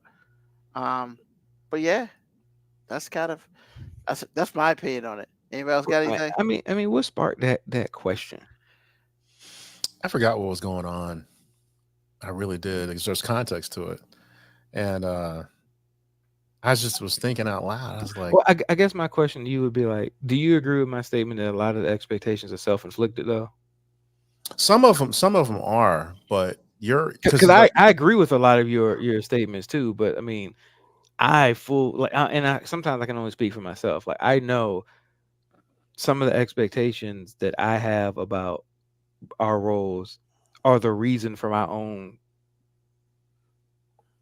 annoyances or being upset. Like because at the end of the day, sometimes I'm like, I really wish she would be more attentive to this. But then I'm like, but I really don't let her because I'm always like, nah, I'm fine. I gotta get shit done because I'm so busy trying to get into what I believe my roles are supposed to be, which is like it don't matter if I don't feel good. These bills got to get paid. I still gotta go to work. I still gotta do this shit. So I'm not really. Okay, I'll ask you a question. Does it irritate you more that she asked you to take the garbage out? Because to me, that feels like you already know I'm not feeling well. You're gonna ask me to do that. You can do it yourself. How does that make you? Because for me, the way you put it, you are agreeing with the reason why I would be upset also. Because for me, I'm like, I might say I'm okay, but you can't put forth the same effort I would put forth to you if you were sick, whether, like you said, you're BSing me or not. I know you're sick. I'm not stupid. We've been together too long. How about you have a seat? Give me a list of the things that you need me to do. I'll get those done also. It irritates me more that she would ask, but I'm such a rational, logical person. I can't get mad at her because I realize it's something that I've created. Because I'm gonna do it, or I'm gonna, no matter how bad I might actually feel, if something really, really has to get done, I'm gonna do everything in my power to just get it done, and not because I don't want the attention to be about me. Like if everybody in this house was burning, the last person I would put out is myself. Like that's just how I'm I wired. understand that. I understand that. I just feel like So yes, to answer your question, does it irritate me? Yes, but I'm not irritated with her. I'm more irritated with my own expectations that I've created. Like I'm irritated with myself. Like why can't I just be honest sometimes and be like, nah, I just ain't fucking got it. Like I just ain't fucking got it today. okay. Because I said, for me, I just feel like that would put me over the edge. If you clearly know I'm not feeling well. Well, I mean, I'll put a real life example that I hope she won't get mad that I express it like this, because we talked about it before. But like when I became a type 1 diabetic, it was like overnight. Literally, I just went to the doctor like, hey, your pancreas is not working. I'm like, oh shit. So there was no real adjustment period, and I basically had to kind of navigate and figure out what I couldn't do, blah blah blah blah blah. And she didn't. She put so much trust in me to kind of figure it out my own. Like she was kind of depending on me to kind of tell her what I could and couldn't do anymore. And on a flip side, when she was pregnant and she had hyperemesis, which is something I had never fucking even heard of before, but it was during her pregnancy, which, you know, she couldn't eat. She actually lost weight, blood clots. Like as soon as we found out she had it, I spent like the next couple days, like I'm WebMD and shit. I'm Googling shit because I'm like, I'm educating myself because I want to know what it is that I can do to help. And that was just a core difference between us where like I wasn't saying I wasn't trusting her to be able to navigate and take care of herself. It's like, no, I want to be in the know so I can know. Where her, she was like, I'm trusting you because, you know, you're telling me you're fine. So that's what it is. So it was just different ways to approach it. Like I never took it as she didn't care, or like I wasn't like, oh, you didn't care enough to fucking research my disease. Like, no, I didn't take it that way. I'm sure somebody could have, but it was just that was our core differences where she puts a lot of trust in me, and I honor that. And sometimes I can't be trusted. Like, you know, I'm a human being. Like sometimes I just can't be trusted, especially when it comes to things like that where you know I have a problem with taking care of myself over everybody else. But you know, just differences. Like so, that's a self-inflicted wound, not a shade on her. Although saying it out loud, some people might think I'm shading her. Absolutely not. There's nobody in the world that cares more about me than her. She also trusts me, which is like, that's a dangerous thing to like trust me about me, like trust me to do what's right for me first. It's a dangerous proposition, man, because I spend way more of my time trying to take care of other people than myself. Understood. Kind of had the same issue mechanically. Obviously, my situation wasn't as dire as yours, but I remember one day I was fine, and the next day my knee wouldn't work. It hurt bad. I had to limp through the rest of the shift and limp everywhere. It was bad to the point to where I started calling out of work. So I noticed that Lauren was not really addressing it necessarily. And I was really pissed off about that for a while until we got into a conversation about something else, and then this came up. And I was just, and her response was, I just was not used to you being down. Like ever. I've never seen you to the point to where you couldn't do things. And so I was like, okay, I understand that. But emotionally at the time, it wasn't a really good response from me internally. I never let her know that, but it's just like in the moment, I was like, do you understand what's going on here? Because you act like everything is normal. And then like maybe like in the third day or so, things started, you know, she would ask about this or that or the other. But at that point, she had kind of cemented what I had thought about the situation. Because for me, there's no way in the world that would have happened with me, because I'm thinking I'm looking to stay married. You can't ignore that your wife is going through something. Exactly. Because if you do, and that's my thought. That was my thought process too. Like I gotta be attentive to these things. So yeah, I mean, like I said, you know, I think expectations are different. I think level of performance, I think is really different. I think you're used, as a woman in the traditional relationship, I think you're used to getting so much for so little effort that when it matters and it's not your child, it's your spouse, you can react slowly. You do not want it to be real. As a man, you cannot say, I don't want this to be real, or you will be labeled a coward and you will lose your marriage even if you stay married. You have to stay ready so you don't have to get ready, because if you have to get ready, you failed. And so I don't know. It was a trigger. What you said to me about your life, it was a trigger for me, because I'm like, But the way you took it, it's a coachable moment.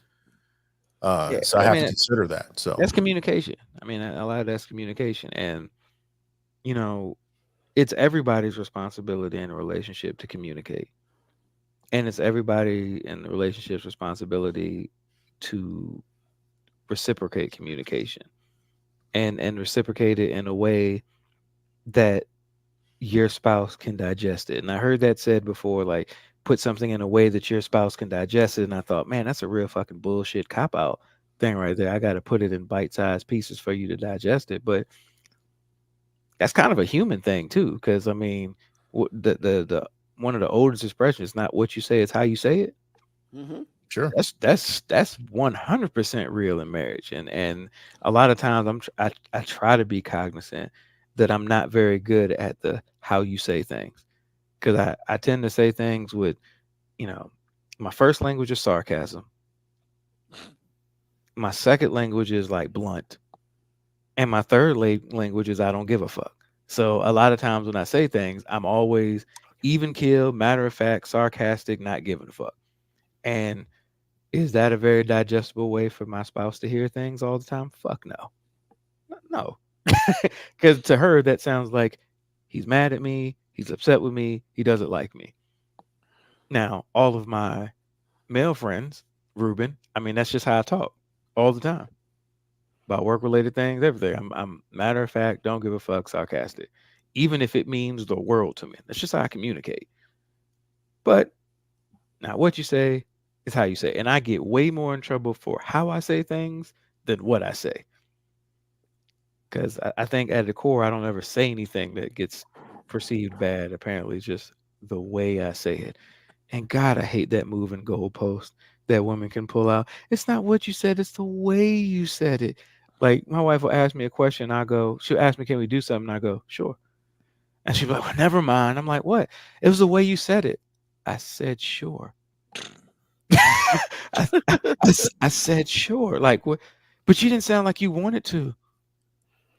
And I'm in the back of my mind, I'm really thinking, but does it fucking matter if I want to? Yes, it I does. do it. It That's does. how I do it. Like, Take that W. Take that W. like, do I want to watch RuPaul Drag Race? No.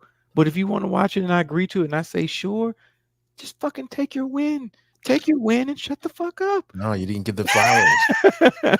Tell you, man, it matters. I had to Believe me, I time know to- it matters, but in the moment, I struggle with it. In the I moment, I understand. struggle with it. It's a skill. It's not something innate. It's a skill. I'm just saying, I learned a lot of things I had to pretend to like before I got married. And when I say pretend to like, I'm not really talking about the event or an action I needed to take or something that I was, a request that was made of me, as much as if it was something I didn't necessarily want to do or thinking I was going to do, I had to pretend like it was the best thing ever. And it's just like, because I had to understand that this person is coming to me with something that matters to them. They are How long inviting have me you been into married, a world man? in which they want me to exist with them. I need to be excited about that part. How Now, long have what's you been coming, married, I don't man? know. Because What? how long have you been married? No. This was something I figured. No, I'm just before. asking you how long you've been married. Oh, 8 years. Man, I've been married almost twice as long as you, and I don't have that gift yet. Because you had, man, I'm telling I you. don't have the life experience apparently, because No. I It just- doesn't. You know what the life experience is? You told me what the problem was. You understand what it is. You have to go to work now. Because you have to, and it's not pretending as much as I kind of is pretending, because you have to be sure that that other person knows that you are excited about what this invitation that you've given me. And if you don't display it like that, then it's not really unlike how men respond all the time to their wives going, ew, I don't want to do that. You're hurt. But you You're told damaged. me you didn't want to do that, and I'm okay with that. But no, well, I'll tell you what, I'm not okay, because I feel like for me, everything is like a 100 type of thing. If I'm expected to do this, then so are you, or you're expected to do the counter with as much effort as I put in. And what I'm finding, which is probably the context in which this question arose, was the effort is not there. Because as men, we are always teaching other men how to be better men, judging other men, because of something they didn't do. And you in particular with daughters, you will expect things out of their prospective boyfriends or fiancés or husbands that you would never expect out of a man in general, because it changes when you're looking through the eyes of a dad. All of those things. So it's just like, that's where I'm coming from. But I'm telling you right now, if you invite a woman to something that she doesn't want to do, she does have the right to just tell you, I'm not doing that. And that mattered because my wife does not like the Three Stooges. She hates them. But what she did tell me was this: but I'll watch every episode with you. And that's all I needed to know. A lot of women will act like they don't want to do anything. And really what I wanted to piggyback on what you were saying earlier, the other thing that I noticed, and I don't live this life, but the other thing that I noticed is sex, man. I mean, you get married and it's just like, no. Performance-based. How are you supposed to survive with a situation like that? Well, actually, men are built for that. However, if you ever said no to a woman before, it's no fun. And all you did was the same thing she does 20 times a month. And I'm just letting you know, the expectations are a little different. Yeah, that I'm tired or I have a headache hits a All little the different excuses. when you're a male. When All you're the a male, it hits a little different. Even if it's real, it just hits a little different. Because I promise you, Ruben, if you ever said no to your spouse more than once, she's going to think you're cheating. I promise you, she's going to think you're cheating. But I'm just letting you know that things are, when I look at life, it's different. I'm glad I don't live that life, by and large. But some of the stuff I see that men we are held responsible. It's non-negotiable, all of those things. And when you're there for someone, and that's, I guess, at the end of the day, is my final thought is, when you are there for someone that much, they don't have any space to work if they wanted to. Everything is given to them. You're always available or not. You always provide, even if they can provide, because their money is their money. Your money is legacy. There's difference. So all of these things, all these tenets of life, you provide because that's your freaking job. As opposed to a woman, is just, I don't have to be in servitude to you. I am the queen, all the things. And if you look at life, how it plays out, that's exactly what's happening. You want a kid? Number one, you better make sure I want one. Number two, is going to be some limits. Maybe. If I change my mind, then you need to get a better job. Those are all things a woman can say to a man, and it's cool. So yeah, for me, I just think it's the expectations are different. The expectations are wildly fantastic because the world allows them to be. Men have to go to work and get this done. Oh yeah. Women do get to romanticize marriage a lot more than men. Look, it's 40-year-old me going back and explaining to 23-year-old me how my marriage is right now, and then convincing him that I'm actually happy. Like, I'm just saying, like, me convincing him that I'm actually happy, he'd be like, nigga, please. So you mean to tell me you happy when you come home from work and you can just watch Law and Order SVU and lay in the bed with her in silence? That makes you happy? Yeah. Goddamn right. Shit, I can't really think of 3 things better than that off the top of my head, honestly. He'd be like, nigga, you tripping. I'm never doing that shit. I'm never doing that shit. Oh, man. But, right. So this is what you have to look out for, Ruben. You really, and I've impressed this upon you before anybody else is listening that's single, that even has a little bit of desire to be married. Understand what it is that you want. Make sure that you are adult enough to make it reasonable, and then figure out who can make the best performance, because women are allowed to say some hurtful things to you. Hurtful. That is the most truthful fucking shit ever. A woman can assassinate your character, and you just gotta sit there and fucking take it. Exactly. Because if Mo B says something disrespectful to me, we going outside. You can't tell your wife that. You have to, like he said, you have to sit there and find the impulse control, not to just rip her eyeballs out. And that's the truth. And all the women out there that are listening to this that are offended, that don't feel freaking safe, okay, whatever. Men actually think these things when you're talking to us like a freaking dog. Yeah, That's the long and short of it. I don't condone domestic violence of any kind. However, I know violence is never the answer. But the threat of violence and knowing that violence is a consequence for some of your actions is a great deterrent that men have with each other. It's why men have lines that we don't cross with other men verbally. Like when I'm at the basketball court and we're going back and forth, there are things I may say about your game. There are things I might say about your gear. But there's certain things I'm not going to say that I'm not going to immediately let it go out my mouth and know there's a chance me and this nigga might have to fight.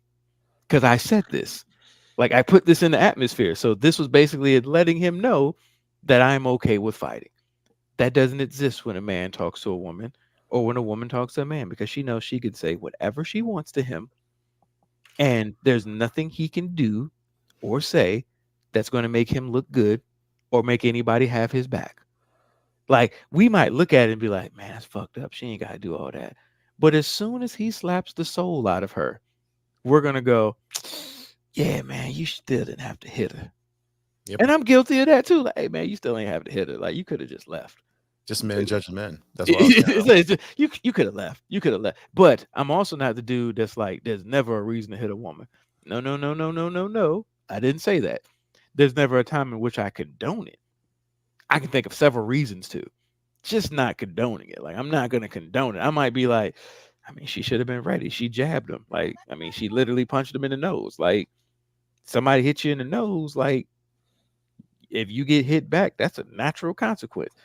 Maybe I wouldn't have done it, but I don't cry for any woman who's like, he had the nerve to hit me. Well, what happened? I was talking to him. He wouldn't answer my question, so I slapped him.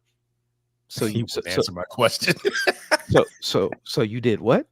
Oh, so you physically assaulted him first? Exactly. And he responded with not equal but far superior force that you didn't know, like you didn't expect that he was capable of this. Once again, I'm not excusing domestic violence because I'm not saying that that's what happens all the time, because there's a lot of times where guys just hit fucking women. That shit just happens. But there's enough incidents where I'm just like, no, ma'am, you assaulted him and he just took his self-defense a little too far. Because it's like once he hit you, like what they say on CB4, they could at least wipe his ass. That's right. Like, That's right. Like, yeah, he didn't have to hit you that second, third, fourth, fifth, and sixth time. But that first one you had coming. Once again, you said men judging men. I don't condone it. This is not Mo B saying, hey, just slap a bitch. No, not saying that.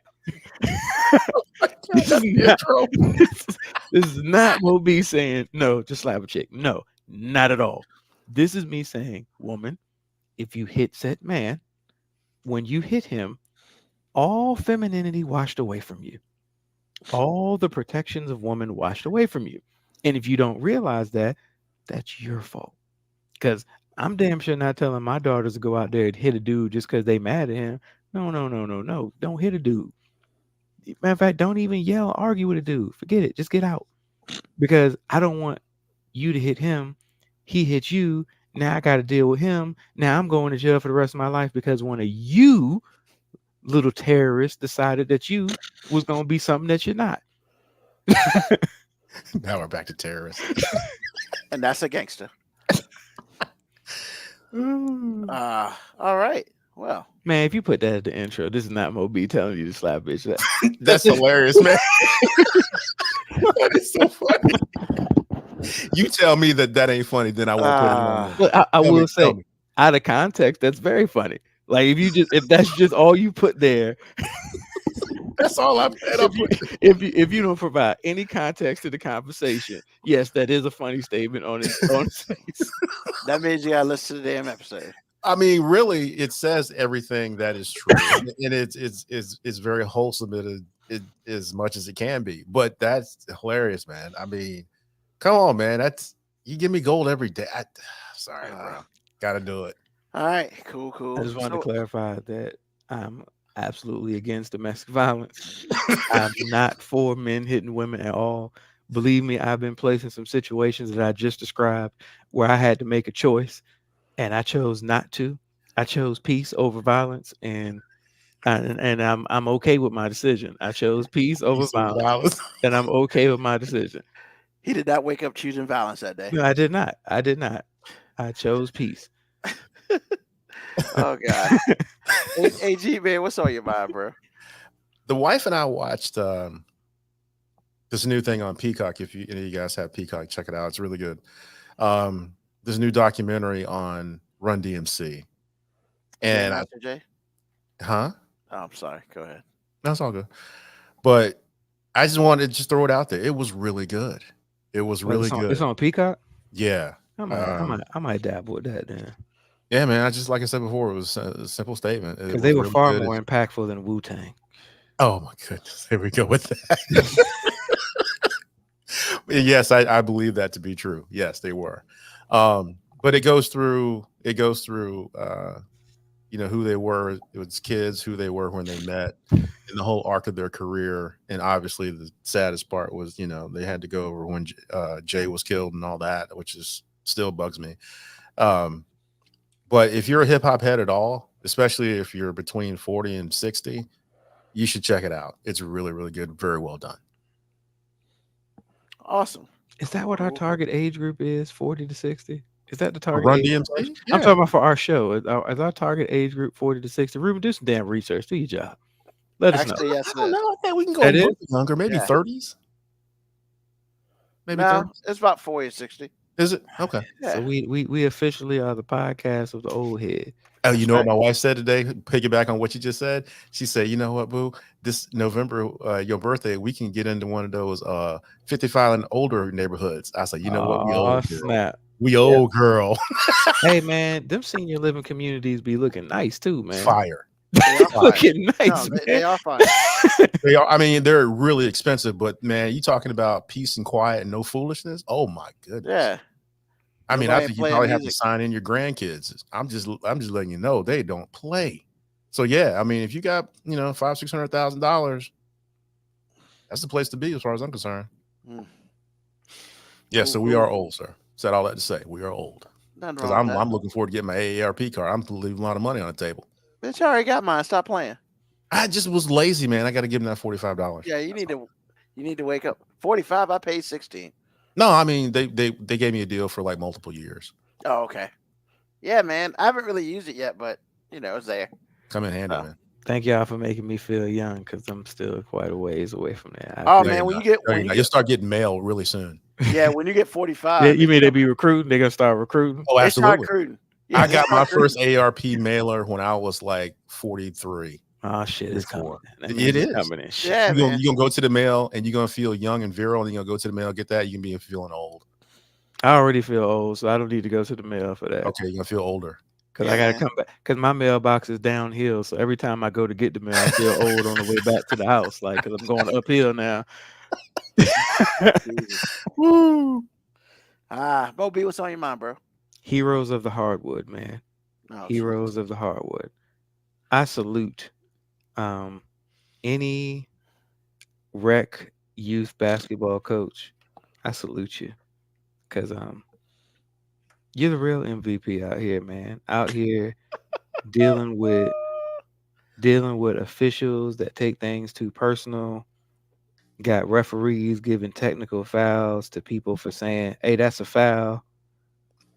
I didn't even know that was a personal attack. That was called for unsportsmanlike today on a referee, on a coach. He said, "Come on, man, you got to call that foul," and they threw him out the game. Really? That's worse Well, than what I saw in the NBA earlier in the week. That's all I heard him say, man. I mean, I don't know if maybe he said something under his breath that the ref heard or something, but I feel like if, as a grown adult person in an athletic endeavor where tempers are high and emotions are high, if somebody says something that only you can hear, you gotta just keep it moving, man. If I walk past a referee and be like, "That's a badass call, you punk ass bitch," if he the only one that can hear it, I feel like he got to be man enough to just take that. Like he just got to be I like, mean, "Hey, you didn't have to add the last part, man. I no, would throw no." you out of the game if you said that. See, here's the thing, AG. Here's the problem, because appearances are everything. So if you've got a coach that the only thing he's saying loud enough for anybody else to hear is, "Come on, man, you gotta make that call," and you walk by him, and then all of a sudden you throw a technical foul, and to nobody else's eyes or ears, that person said anything. Who really looks like the bitch in that scenario? I mean, you're right about that. I'm just saying if So you that's why add in all that. I agree, but my thing is, as a referee, you gotta know: did anybody else hear this? And if nobody else heard this, I need to keep it moving. I need to understand that I'm not a part of the game. I'm supposed to be invisible and neutral. I've got to put on my big boy pants and take my emotions out of this situation. I'm not saying that's what happened today. I'm just saying all I heard the coach say was, "Come on, you got to make that call," and he got thrown out of the game. And I was just like, "God damn!" Like, I'm glad I don't actually say anything to the referees for real, because if they heard what I was thinking sometimes. But then again, the referees aren't the real heroes. That's not what we're celebrating. We're celebrating the youth coaches. And this is why I'm celebrating. Any youth coach of basketball player, male or female, 10 years old or under, I salute you. Because not only do you have to pretend that these kids can play basketball, you have to also deal with the fact that their parents seem to be delusional and think they all can play basketball. You are a hero. You know why you're a hero? Because every day you have to go out here and pretend that your eyes are lying to you, that all of your experience with basketball and all that you know about this wonderful game is wrong. Because clearly, this kid that runs 15 steps before he dribbles, he's the next LeBron. Clearly, this kid who is facing the wrong direction on the court all the time, looking at the wrong basket all the time, that is the next Steph Curry. You have got to be able to lie to yourself and their parents every day, saying, "Yes, Jonathan is getting better.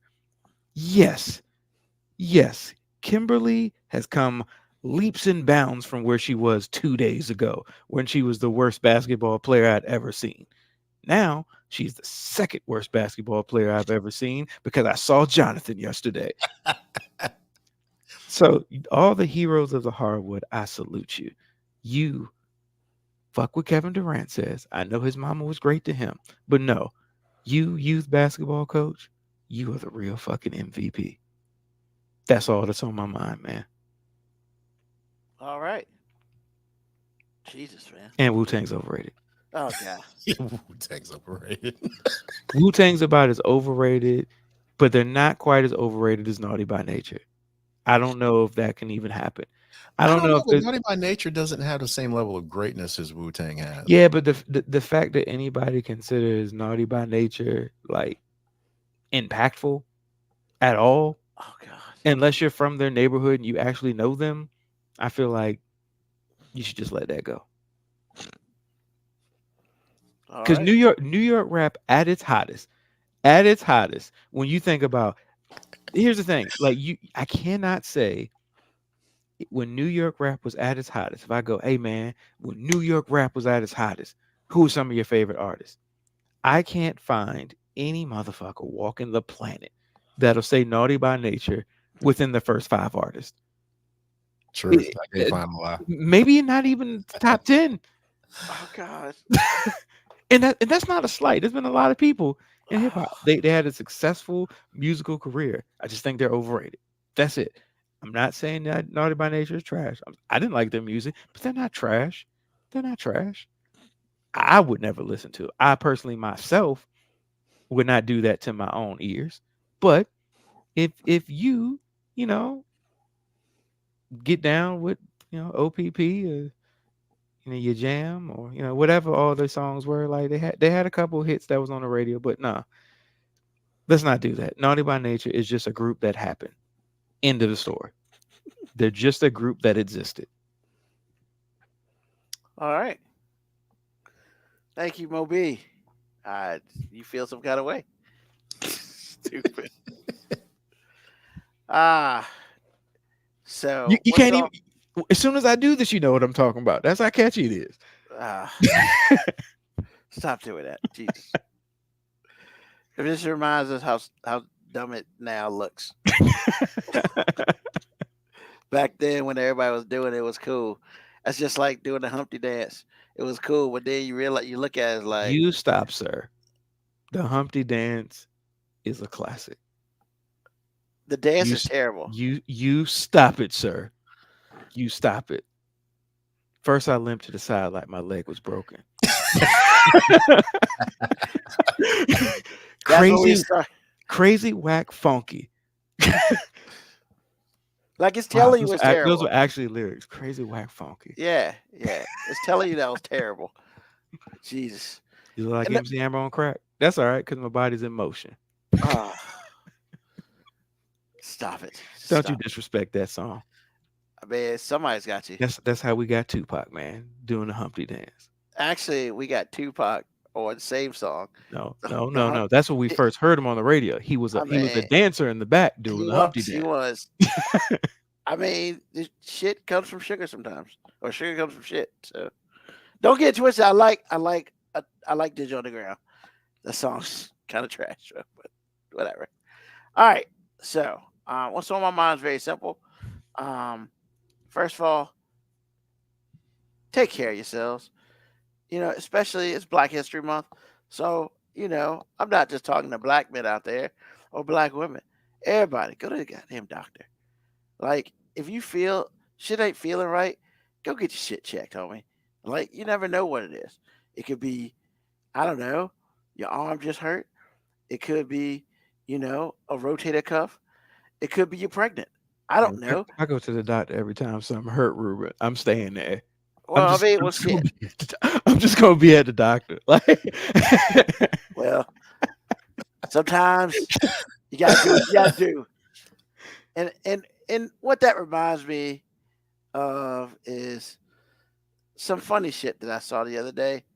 And we've seen this funny shit before. I just feel like revisiting this funny shit because it's funny. shit. And you Come on. put it in mute. And you I put know, it right? in mute. I know. You just wanted to laugh. Boo! That's why your breast smells so good. All right, let's try that again. That's why your breast smells so good. Bro, I'm Did gonna y'all let you know, that is the funniest comeback I have Oh, ever forever. heard Oh, at any level.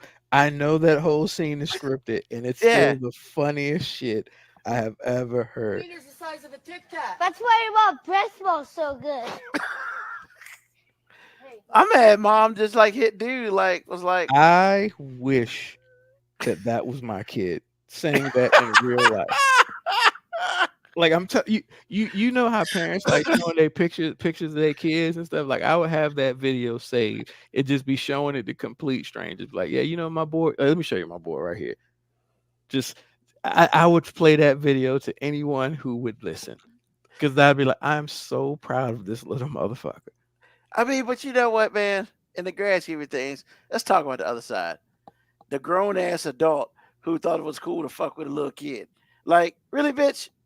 That's all Nah. you got? I'm not worried about them, because to me they were sparring with the kid, trying to sharpen his skills, and Trying to sharpen his skills. yeah, they're trying to sharpen his skills, man. And sometimes, you know, the student takes the sensei out, man. That's that. Hey, the student takes this. Like, if I'm the person that says that and that was his comeback, you know what? You have graduated, grasshopper. There's nothing more I can teach you. You know what I'm saying? Like, go out there and conquer life, bro. Go out there and conquer life. Don't refer to me as sensei anymore. Refer to me as equal. Like, we are on the same level now. Like, you are a grand master. I mean, And this coming from somebody whose kids don't have very good comeback skills with joking. So I look at that with even more admiration. I'm just That's all I'm gonna bring up, because you're like, upset that man, your kids if can't get my that fire. if my kids could fire back like that, oh, hey shit. man, why don't you do like some parents do? Girls, I need y'all to be like this, and then show them the video. Nah, because you see, you can't teach somebody to have that. You either got that or you don't.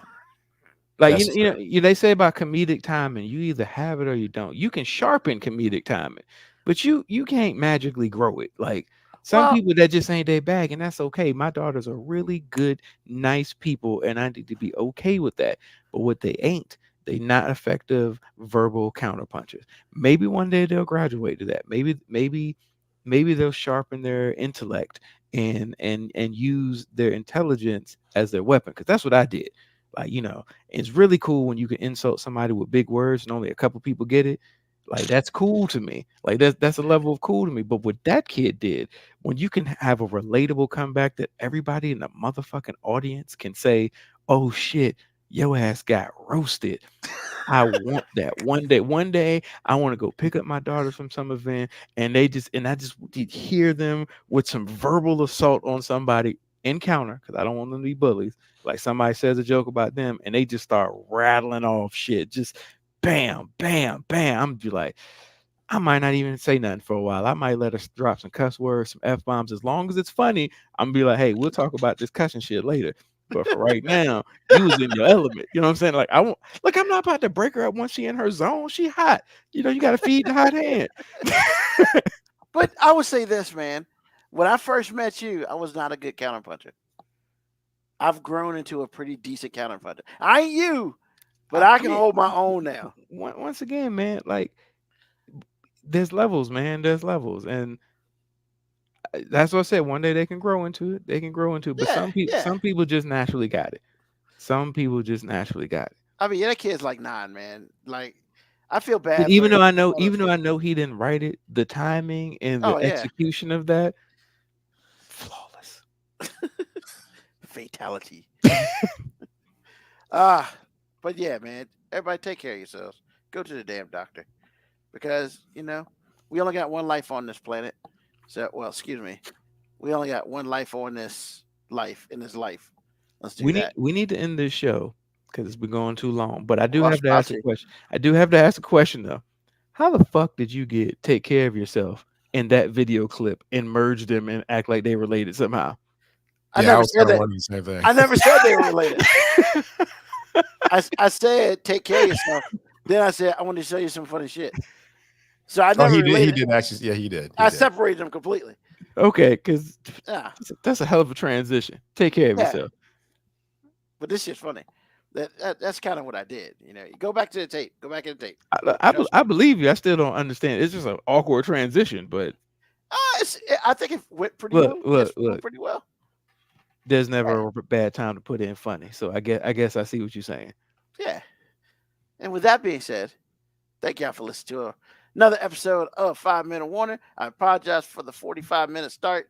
That was my bad. I had to get my feelings out. I'm a lot better now. We're not going to have that shit no more until something else crazy happens. But hopefully y'all here for that ride too.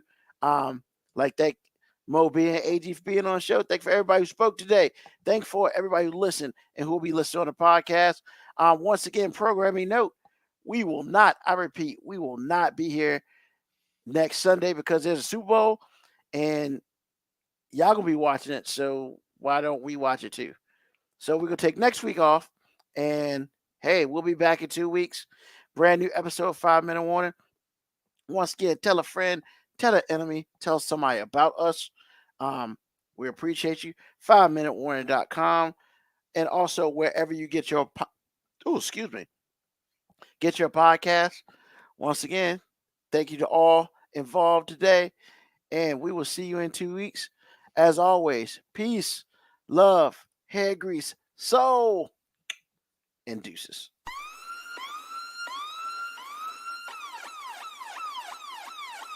Email us at 5minutewarning19@gmail.com.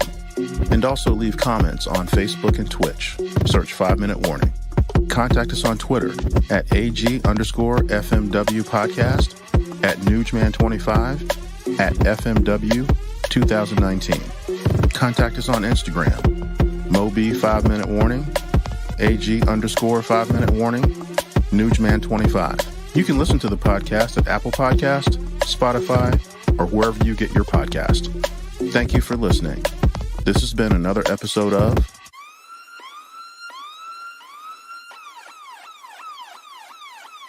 The 5